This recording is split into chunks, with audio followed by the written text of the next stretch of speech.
Hello and welcome to the first ever episode of the Lump Job podcast. My name's Connor, and before we get into things, I'd like to just set the scene a little bit and let you all know what the podcast is all about. Each week, myself and the Lump Job panel, who, by the way, don't claim to be betting experts, will dig into the best value picks primarily across Scottish football leagues. Our aim is to give the Scottish game the recognition it deserves from a football betting perspective, regardless of the level, and to live by our motto, every match has its price. While the domestic season has just ended here in Scotland and across most of Europe, the 2026 World Cup is right around the corner. And obviously, with Scotland involved, we just couldn't wait to get started. So we've decided to get started a little early, have a little bit of fun, and get the show on the road. In the first episode, we'll be looking at some betting angles for this week's two European finals, that being the Champions League final and the Conference League final.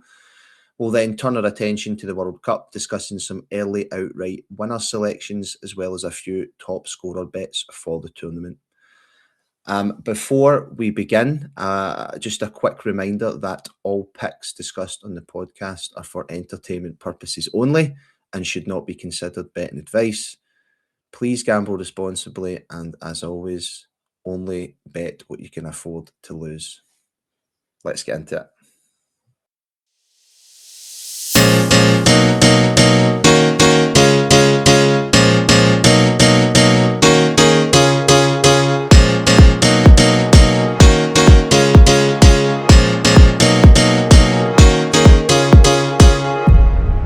You are now listening to the Lump Job podcast, where every match has its price.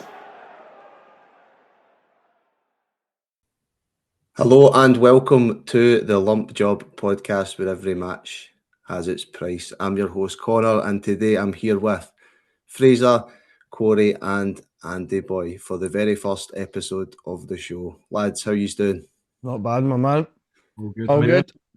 Enjoying the warm weather this weekend. I know me and Corey Boy have been at golfing the day and yesterday.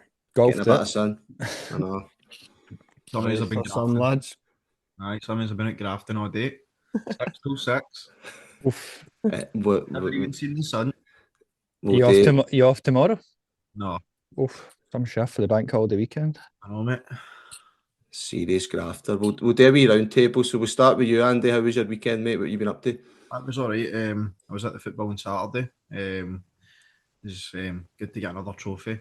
The day I just went my work. Thought there's no point in getting mad with it. Don't want to my weekend. I'll just go and I'll get a wee shift in. Be sensible.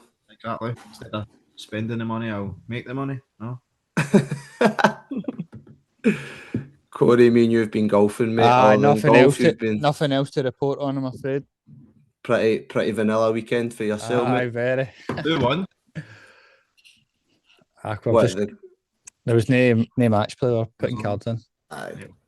Connor would have won, but Aye, but we'll not disclose my handicap on the episode. The Lump Job podcast, right? That's a TBC for later episodes.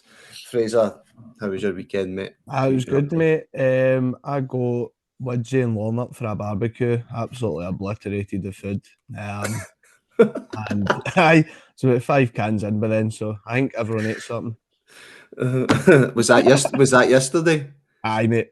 Aye. That was good. The weather was good yesterday. I'm surprised the weather was so good today, but because it was supposed to be cloudy and it ended up roasting. I was the same both days, wasn't it? It just said it was Aye. cloudy all weekend, but we got a couple of few hours of it anyway.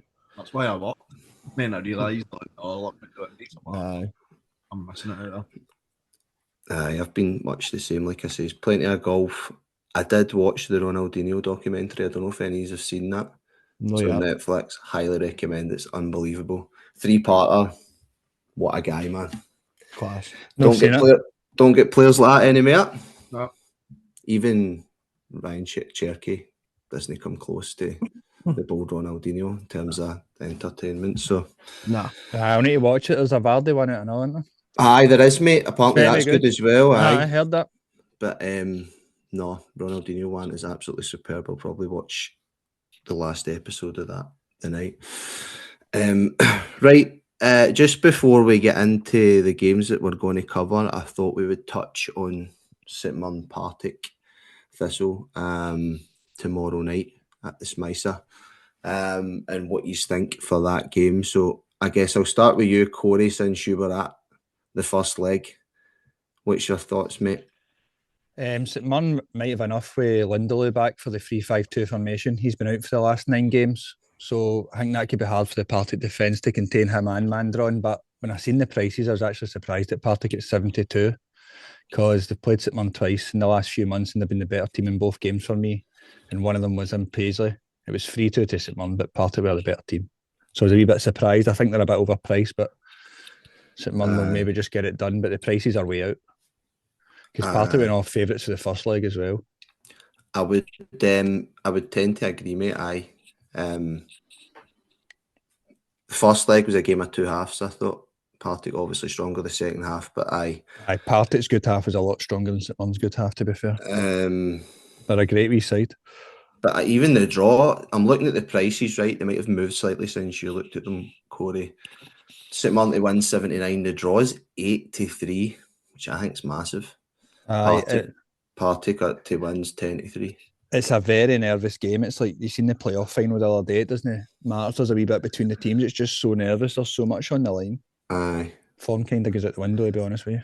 Aye. So if you had your last 20 quid, who are you putting on? St Mirren. Don't know. What are you saying, Fraser? Aye, St Mirren, mate. I think if you're looking at it for the I'm not point sure. of view, draw's a good result for them away from home, so they've just teed it up ready to beat them at home. Could be. When they got it, Partick hit the bar near them, but both teams looked happy for a win each, to be honest, at the end. Got to agree with you, Fraser. That was definitely what they just didn't want to get beaten the first game, probably. They've teed it up perfectly. Aye, definitely. Back to Paisley, I think they've got enough to beat them. All right, then. So it seems like we are swaying towards a Buddies win on Monday, so we'll see tomorrow. Should be a good game. Right, moving on to the actual games that we're going to cover, right? We will start with the Champions League final, and that is obviously PSG versus Arsenal. So before I go to the guys covering that game, I'll just read out the live prices that I've got in front of me on McBookie. So PSG to win that game is 5-4, 12-5 for the draw, and Arsenal to win is 2-1, and that's on McBookie. And covering this game will be Corey and Fraser. So I'll go to you, Fraser, first, mate. Do you have a lump job? What's your thoughts in terms of bets for this game, mate? It'll be pretty quick, to be honest. It's going to be both teams to score, priced at 1.8. I thought it would probably be a bit shorter, to be honest. But it's a 50-50 game. It's best attack against best defence in it. So it could go either way. But I think PSG will come out fast. They'll be full of confidence after winning it last year. No as much pressure on them. So I think they'll sneak an early goal. I think Arsenal are more than capable of getting back into it. Aye. It's like that saying, innit? An unstoppable force against a immovable object kind of thing, right? Okay, so you're tipping both teams to score in that game. That is your lump job. I'm seeing a current price here at 11-14 on McBookie, which is roughly 1.8. Okay, and secondly, Corey boy, you're also covering this game. What's your thoughts, mate? I'm going to go for Arsenal to lift the trophy at 65. Arsenal kept 9 clean sheets in 13, and they're also unbeaten in the competition this year, so I actually think it's a great bet. There's also a great stat with Saliba and Gabriel. They've not conceded a goal for open play in Europe for over 2 years together, which is a mad stat. But the semi-final last year, Keyword played in place of Gabriel. So that was a massive loss for Arsenal, as much as PSG ran out deserved winners. So I think with him back, the confidence of winning the league, that's 3-4 years of pressure off their shoulders, and they actually got to enjoy it the last 2 weeks and dress for the match. I think they're a great bet. They look in a great place today, and you've seen them lifting the trophy, and I think they might lift another one next week at 65. Nice. Arsenal lift the trophy at 65 is a tasty price. Is there any? I've not seen much in terms of injuries, but is there any injury doubts? The right back for Arsenal, White is definitely, they don't think Timber should be back, so that is the main area of concern. Right. Kravic, Skelly against them. And it's the same for PSG. Hakimi's meant to be out. That was reported today. I think talking about Arsenal no conceding goals, that's all fine, but they're coming up against the best attack in the world by a mile, so I think you can take that with a pinch of salt, you know what I mean? That's fair enough. Kravic Skelly has been definitely the outstanding player in the tournament, so that is a big concern for Arsenal with Mosquera. He's been absolutely amazing, hasn't he? Aye. What a player. He's got everything. Right, well, I've got the tablet here, right? So how we're going to work this is obviously the boys have gave the lump job for that game. And then after myself and Andy cover the Conference League final, we will add up the bets, discuss possible doubles, possible triples, possible quads across the two games. And we'll add that up on McBookie. All right, so just to recap, that is both teams to score on PSG versus Arsenal, and Arsenal to lift the trophy at 65. Any other final points in that game? Nah, mate. Just looking forward to it, to be honest with you. A good game. Where is it? Budapest? Yeah, Puskas Budapest. And they've changed the kick-off time to 5 o'clock. Is it 5 o'clock on Saturday night? They've changed it. Oh, disaster. I was hoping to get the Wednesday and watch it today. That's horrendous. Need to get the Calpol looked at, mate. I'll need to give him more phone.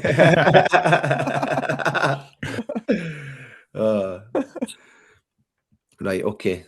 Superb. Next on the agenda is the Conference League final, and that is at the Leipzig Stadium. And we have got Crystal Palace take on Rayo Vallecano. And I've got some live prices here, right? So Crystal Palace are 7-8 to win that game. The draw is 12-5, and Rayo Vallecano are 16-5 to win the game. Myself and Andy will be covering this game. Andy, I'm happy to go first, or I can let you go first, mate. Whatever you. Mate, when you go first. Right, okay. Let me just grab my notes in that game.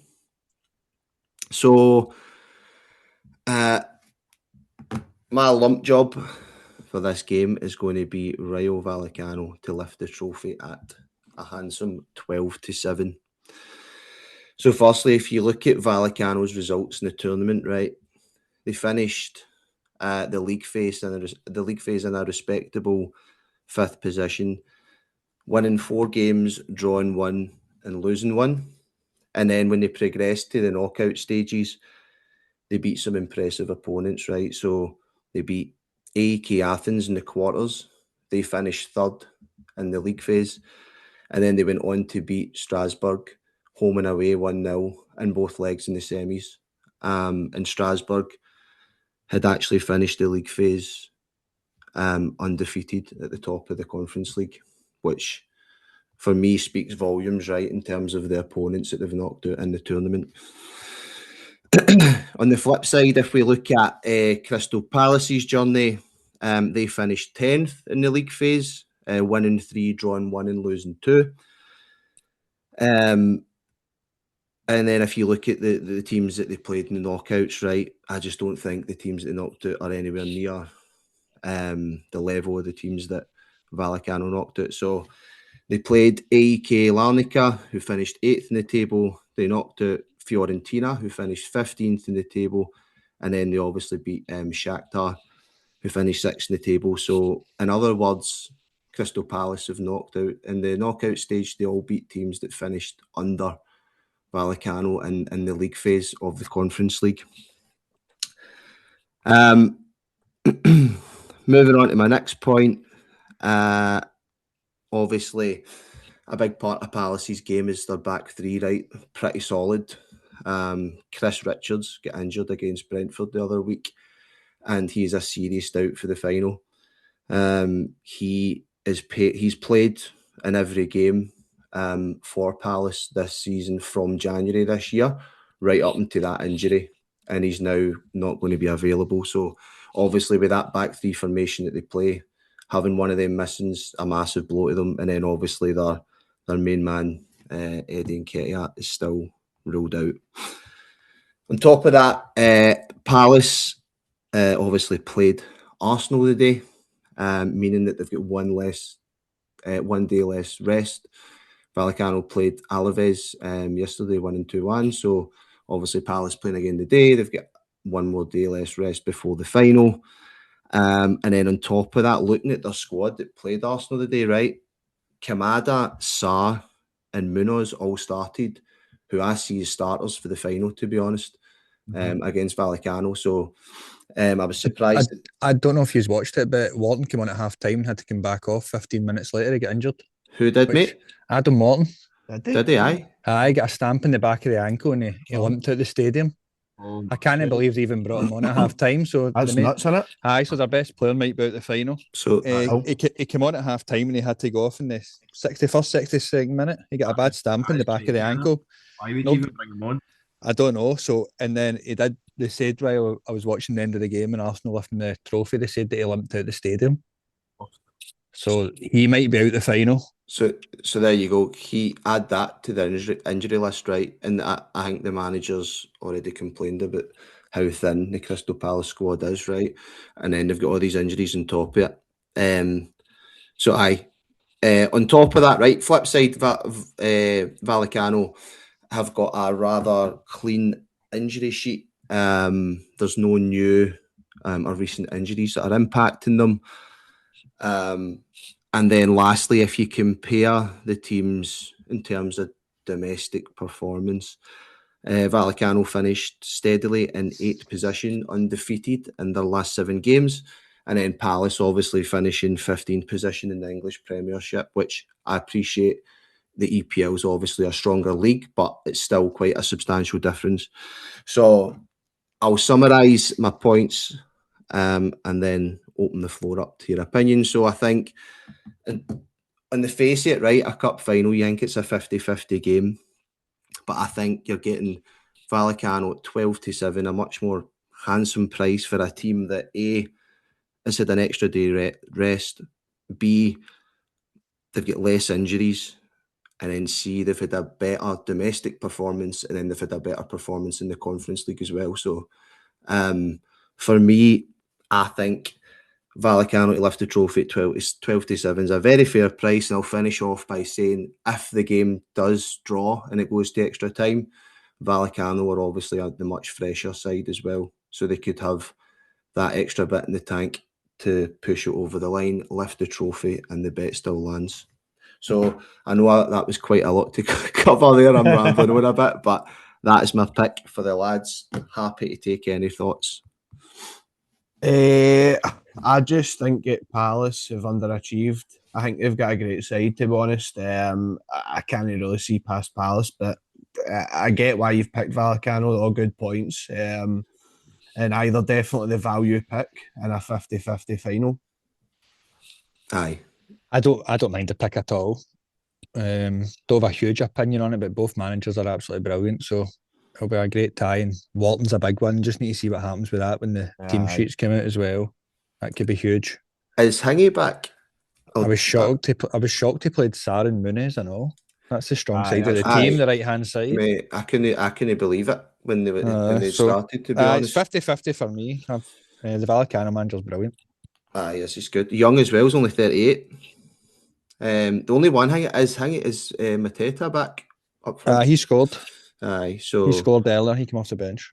So he's obviously his secret weapon. Looking forward to it. Because I'm not having Larson at all. I'm not having him. So that is the pick.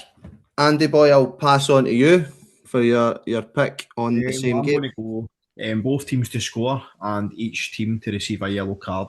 The last 10 games, Vallecano have scored in every single game.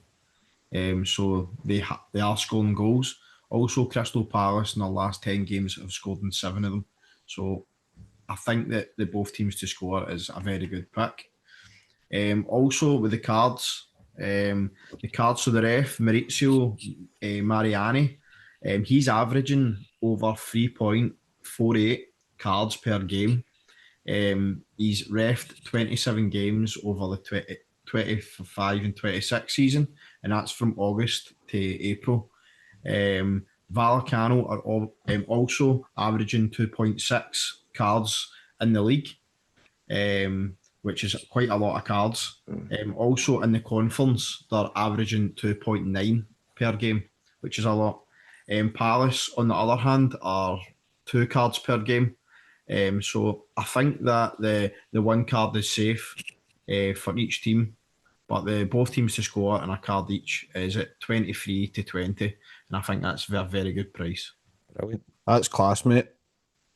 Good stats on the ref. I might even do a wee extra bet on the 2 cards. You've done well with the ref's name, to be honest. if they are valid, the league slip up in the tester pod. At 6 o'clock this morning. Done Italian at Reed Kell. Rate it, lad. No, I seriously rate it as well, mate. 100%, Andy boy. That's definitely going in my double bubbles. I think that's better than the host's pick, to be honest. Just wait till Thursday morning and Andy's gubbed every coupon. Don't worry about it. Good pick, mate. Wait till Vallecano. You've got the data. Just need to 4-0. look now. No arguments for me, mate. That's a cracker, to be honest. Might even need to super single that myself. Great bet. Right, so if we go on to McBookie and we add all the selections, right, just for talking's sake, and then we can debate if he's want to launch my pick out or no, right? So, let's go on. Rayo Vallecano, 12 to 7 to lift the trophy, and then Andy's pick was both teams to score. So we've got here both teams to score, and then the cards. So that quad is coming in at, hold on, lads.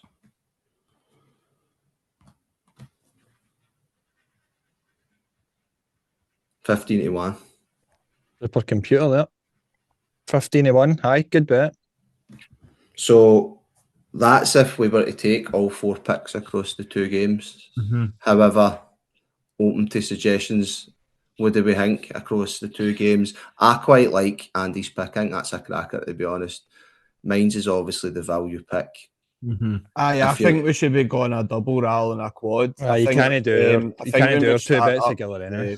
The picks in the Scottish League are 4. You could add it as a whole. You could add it as a whole. So see, you put mine and Connor's bet together, and then you put your 2 together to make the.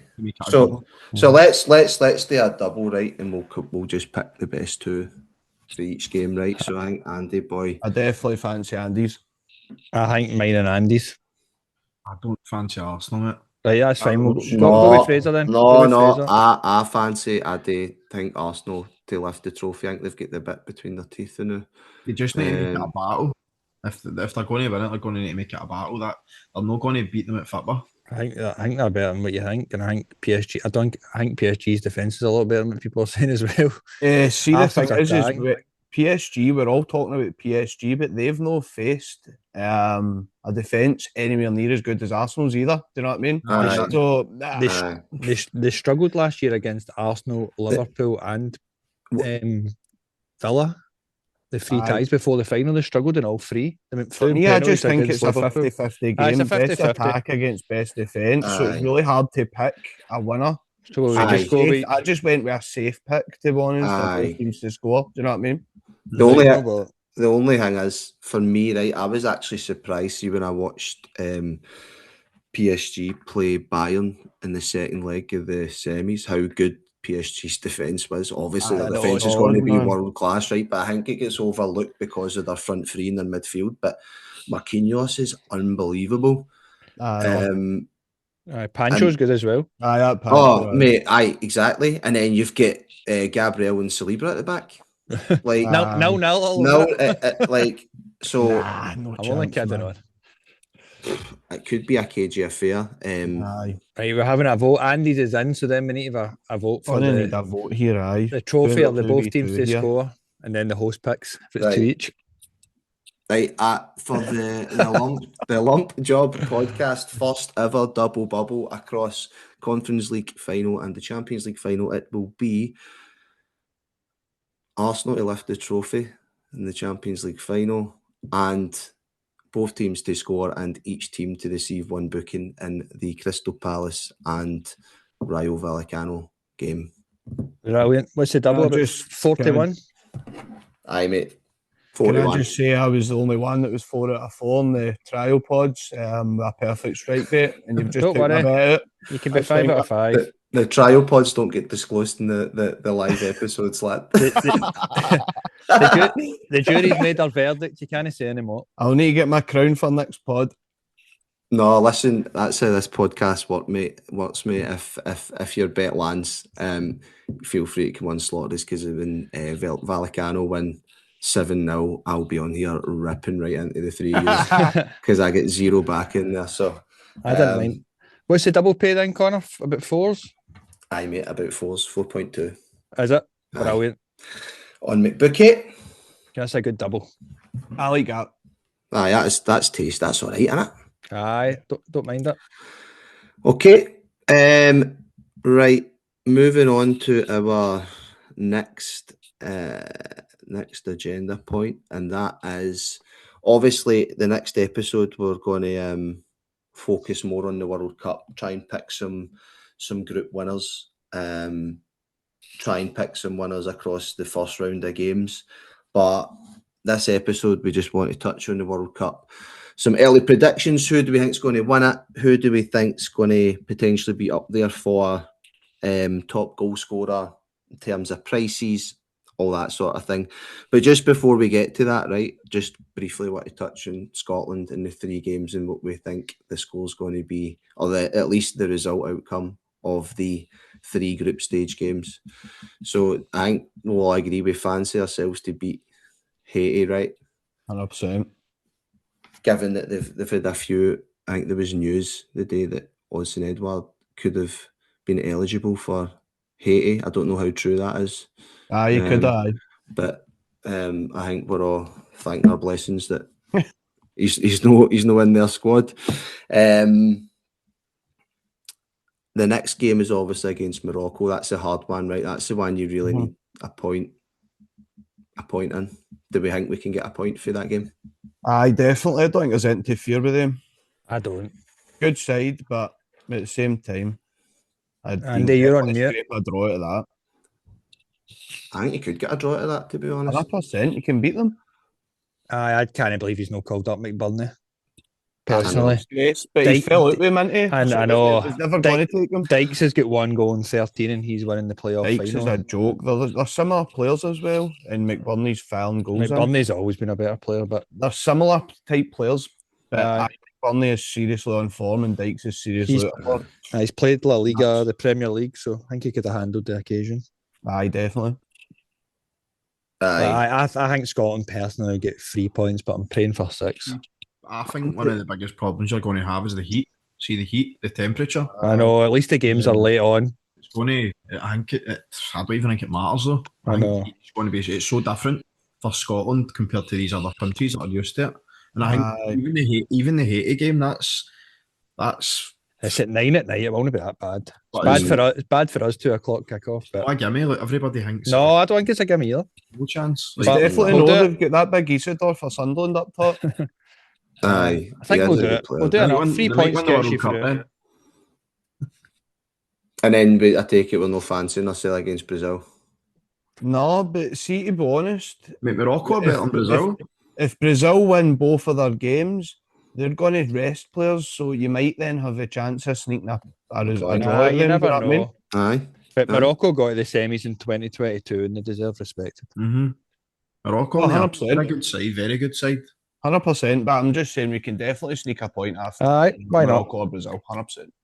You would only need to get 3 points to finish third to go through anyway. So 3 gets you through, they say, because there's been teams with 2. Aye, and we're starting Shankland up front. I think we all agree with that. Aye, so this is the thing in it. It's going to be tough. He's probably no going to play him into, and we're all going to be raging. But I think the 3-5-2 is probably the best formation. It gets you Shanklin playing up front with somebody. Adams probably in it. Aye. Who do you think he'll go with? Sorry? Who do you think he'll go with? Do you think he'll go with Dykes for height? Or do you He's think he'll go probably with got Adams? his. So I think we should go the 3-5-2, right? Because our midfield's the best. That's our strongest point. So if you're putting three in there, you're going to put McTominay and McGinn in there. And personally, I'd play Gilmore in there so that it gives they two the freedom. It also gets you three at the back. We're not very strong at the back, are we? We can all probably agree on that. So having that extra defender in there will help. And also gives Robbo and the freedom to bomb forward. That gets Shankland in. So there's a lot of positives playing that formation, but he's probably more likely to play the 4-5-1 with Adams up front himself. But to be honest, there's positives as that as well, because he'll have McTominay right up next to Adams, and it gets Doak on the park. If you're playing the 3-5-2, Doak's not playing. But I think 3-5-2, and then see when you're needing a goal, you bring on Doak and Curtis and change the formation. But Aye. that's my opinion. Cheers, anyway. Pep. What you think about No, I agree, mate. It needs to be 3-5-2. that? Did Corey just call me Pep there? I like it. Who was your midfield three again, Fraser? I think it's got to be McTominay, McGinn, and Gilmore. I don't think Gilmore's the best option, but I think him sitting in there, just passing the ball, simple passes, I think that just gets the best out of McGinn and McTominay, who are arguably our best players. Aye, I know what you're saying. I would have Christie in there. Aye. Gilmore, but I know we've already discussed that and Mhm. chats and that. But anyway, it will be class, to be fair.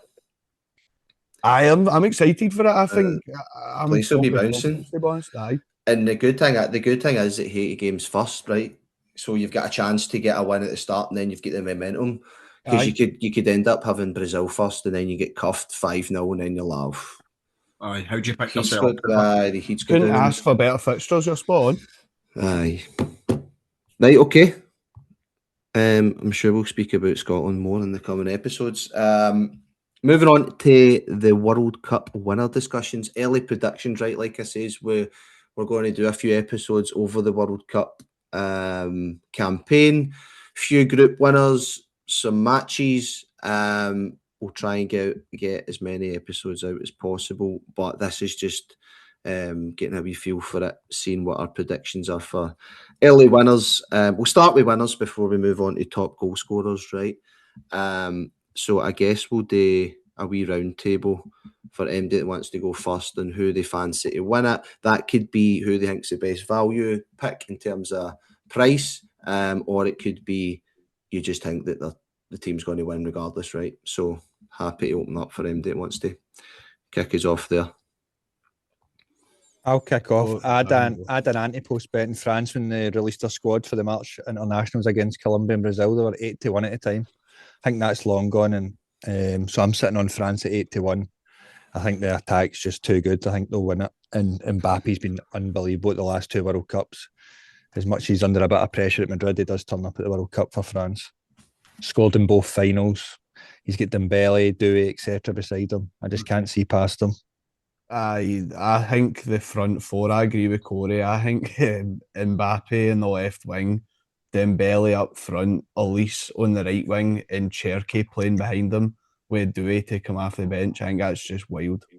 I can't see past that. It doesn't matter who's behind them. just give them the ball. It's crazy. And Saliba's at the back, who's been unbelievable. Aye, they've got a good team. They're what odds are they now? Second favourite. I'll tell you right now, mate. I've got it in front of me. Just now, they are 5-1 on McBookie. I stuck them on at 8-1, and then that week they won meaningless friendlies really against Colombia and Brazil, and it went to 5-1 in a week. I was surprised they were so big, to be honest. Even just a few months out. The only thing that puts me off France is I don't think their midfield, the centre midfield, is that great compared to other teams. And secondly, their group isn't easy. It's a tough group. Their group, they've probably got they've probably got one of the hardest groups. Senegal definitely. are class. Iraq are solid. I know that most people won't know much about Iraq, including myself, right? But I know that they're a pretty solid team. And then Norway, you're against Haaland. So Odegaard's just won his first ever trophy. Haaland was rested today for the World Cup, so they should be good. So I mean, yeah, I think they fancy them to win that. If group, France, right? They might finish second. If France, Spain, Argentina, and England win their group, they can't meet to the semi-finals. It's the first ever time teams have been seeded at the World Cup. Aye. So they're in the opposite half of the draw, no matter what. Which also helps France if they can avoid Spain, I think, for me. Did you say Portugal's a dark horse? Wouldn't go as far as calling them a dark horse, no. No, but there's a lot. I would say there's 4 or 5 teams that you would probably, or countries that you would say are in front of them. So you wouldn't exactly like say, oh, they're going to win it. You would put France and probably Argentina. It's a value pick, mate. Value pick. It's definitely a value pick. I'd agree with you. I think Portugal's got the best midfield going. Aye. So you've got who in there? Bernardo Silva, Bruno Fernandes. You've got Vitinha, who's an absolute João Neves. So they probably do have the best. Bernardo Silva, did you say him? Aye, he's got to play. Ridiculous. It's good. Very good. It's a strike. I would say it's the. I know obviously you've got Ronaldo, but he's a bit older now. So it's the centre half for me. For Portugal's the issue. Diaz doesn't even get a game for Man City now. I'm not sure. Does he not? No, it's Kushinov and Gay. That's what it is actually. I did put up a wee poll on the Insta, and a lot of people were picking Portugal as the best value pick. Not necessarily who they think's going to win it, but in terms of value that you're getting, they were 11-1 at the time, right? But they're now sitting at 10-1 on McBookie. I can see still worth a bet. I would say dark horse 10-1. Pushing the ball out there. I personally quite like the look of Argentina at 81. I think they're being overlooked massively. I agree. The manager's only lost, is it 3 games ever? 3 in 78 or something? He's won 3 major tournaments. He's won the 2 Copa Americas in the World Cup in his term, and he's only ever lost 3 games. It's incredible. It's insane, and I think it comes down to the fact that Argentina have got, for me, that I don't think the World Cup squad's actually announced yet, right? But if you look at their previous squads, you can kind of guess who it's going to be. But for me, their squad's so balanced.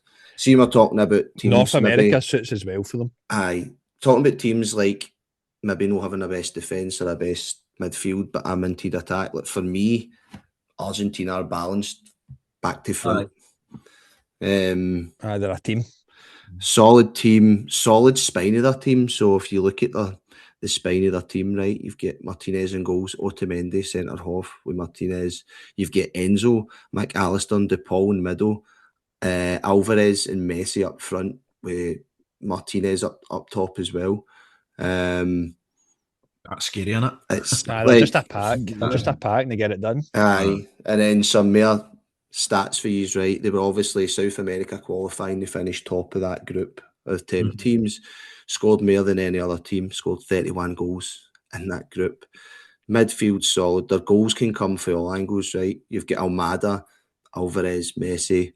And then, like you said, Corey, Scaloni knows what he's doing, knows how to win a tournament, right? That's incredible. Records, unbelievable. There's a weird thing about Argentinian players playing in Atletico Madrid, I noticed, but a bit strange. In their recent squads, they've got like Molina, De Paul, Alvarez. A few, I think Molina had the winning penalty, 2022, aye. So I don't know what the script is there. And then obviously you've got the Lionel Messi factor. He's obviously old now, but for me, I just think they're being massively overlooked. They're not an outsider, right? But 81 for me is who I'll be putting my score on. Nice, mate. So we've got France and we've got Argentina. Discussed a bit of Portugal. I think Spain as well. If Spain and Argentina win their groups, I think they've got the easiest route. Argentina's groups, they're very easy as well. Spain is the same. The two of them have definitely got the easy. Is it Austria, Jordan, and who else has Argentina got? Algeria. Algeria, aye. It's no bad group. And so Argentina, I've got Algeria, Austria, and Jordan. So easy group, and then Spain. Spain's probably slightly more difficult because you get Uruguay in there, but it's also Saudi Arabia and Cape Verde. So, Yeah. I don't think the Spain squad's been announced yet either, but you can probably guess. I think who's gonna be in the big one for them is Yamal. He's touch and go. Aye, they said he'll be back. They said they'll be back. They're going to say that, aren't they? The big one for me with Spain is they don't start David Raya, who should have probably got Player of the Year in the Premier League. And the Barcelona keeper's brilliant as well. Neither of them start. The start Bilbao keeper, is it Unai Simon? I can't believe that. The two other keepers are better for me. I think that could be an issue. Raya's a joke for me. Aye, Raya's so good. And I think the manager said again, this guy's his number one. Which I think's a bit mental. Aye. Right, okay. England 13-2, do you fancy them? No. I feel like it's just the same old story, innit? Not for me, no. I think they're missing a centre mid that can move the ball. Definitely the best striker in the world, right enough. I don't know. I was just going to say that they've got the best striker in the world and arguably the best midfielder in the world, Rice. Anything's possible for them. I think their defence is a bit too weak, to be honest, to win it. But I think they'll go far. I think they'll go far. I definitely think they'll go far. And I think there's a bit less pressure on them. And they've also, I think the Premier League's a harder season for most of these players. They're only they don't get a break. It catches up in the summer and the heat in America that you're talking about. Aye. Also affects our players as well, beginning that at the last couple of tournaments. All right, I think we've covered most teams. I will just briefly touch on Brazil because they seem to be the only one that has a semi-chance of winning it. That hasn't been discussed. Obviously, their attack's a joke, and they've got Ancelotti as the manager, who is tournament fit by king. What a guy! I don't think his results have been great with Brazil as of late. I think since he's took over, he's won 4, drew 2, and lost 2. No the worst, no the best record. But I think it's been discussed previously in group chats, but it seems to be their midfield seem a bit slow maybe. Attack's obviously a joke with Rafinha, Vinny, Hendrick, Thiago, Cunha. So their attacks, they've got serious firepower, but they've got too many stars, I think. Like how you'll be trying to fit them all in. Who do you play as the front three? You know what I mean? It's hard. I thought João Pedro would have started up with Vinny and Rafinha to link the two, but he just not even went. Aye. Well, I never even mentioned Neymar, right? Neymar's obviously Team Neymar. He'll be coming on for last legend. Aye. So who you betting? You going for Portugal, Andy? 10-1. No, I would say that's your value bet, but I'd probably you're going to say it's got to be France or Argentina, probably. Fair dues. It's got to be. France for me. Yeah, they're too strong. They're too strong going forward, and they've got a decent backline as well. Aye. All right. They also played their warm-up games in March in America to get used to it. Smart.